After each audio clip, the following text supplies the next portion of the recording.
Welcome back to the Ed Show. Thanks for watching tonight. Now, we're still on Wisconsin. I'm not going to get off this story because I think fundamentally this is one of the biggest stories in America. This is change. This is change you can believe in. And in Wisconsin today, Wisconsin State Supreme Court candidate Joanne Kloppenburg asked for the recount. It's a big event in the race, of course, against incumbent Supreme Court Justice David Prosser, who thinks he won.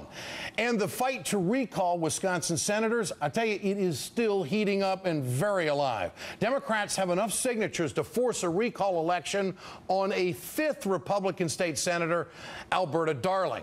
Now, Governor Scott Walker says the recalls really have been driven by people around the Madison area in Milwaukee. Hold the phone on that, Governor. Let me show you this. Those signatures are coming from Senate districts, not just from Madison. Here's a map. The stars show where the 5 Republican state senators are going to be up for recall. See that? The circle is Madison. No, once again, Walker's wrong. A few Democrats have also been targeted for recall, and the organizers say that they have enough signatures to file on them tomorrow from the other side. Against Democratic State Senators Dave Hansen, Jim Halperin, and also Robert Wirch. Well, all of them, of course, were members of the Wisconsin 14, so that, of course, makes them a target by the righties.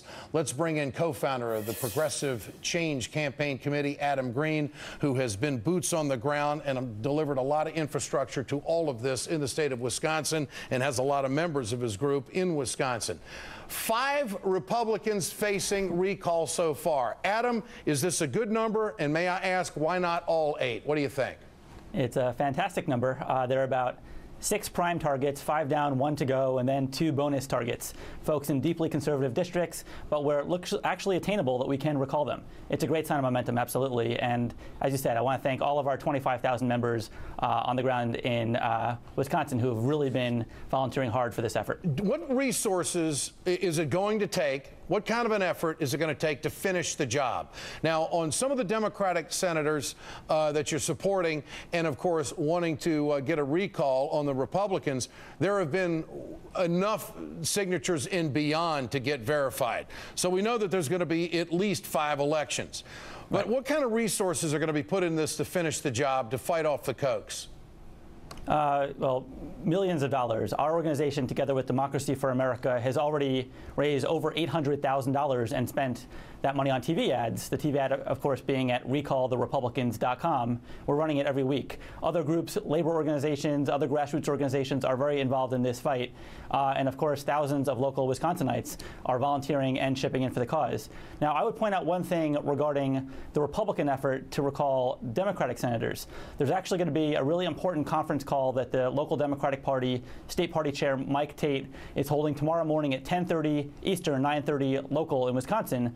And what they're going to be talking about are some very serious charges. They're calling the Republican recall racket, where they're going to be alleging really fraud and really, in some cases, illegal practices that the Republicans are using as they try to limp across the finish line with a lack of grassroots support that they're making up for by cutting corners. It's going to be a really important announcement. What can you tell us about those allegations? What do you know?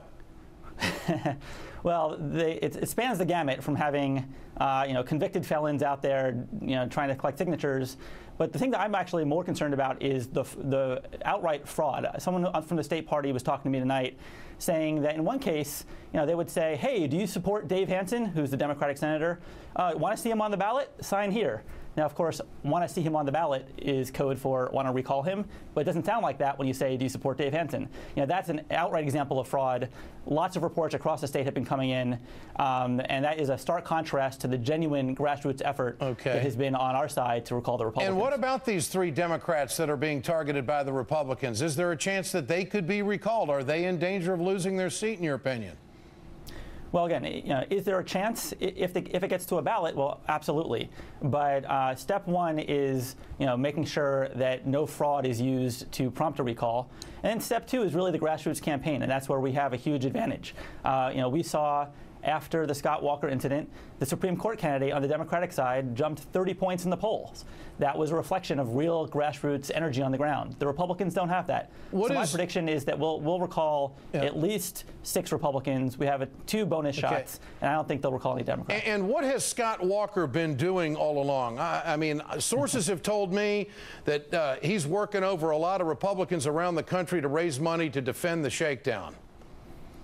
Yeah, look, I mean, the Koch brothers are likely intimately involved in this effort. You know, it's worth noting that the Republicans actually have defied state election law by refusing to disclose their donors. That's illegal. And you know, the Republicans there have gone to D.C. and just gone to a bunch of big money donors.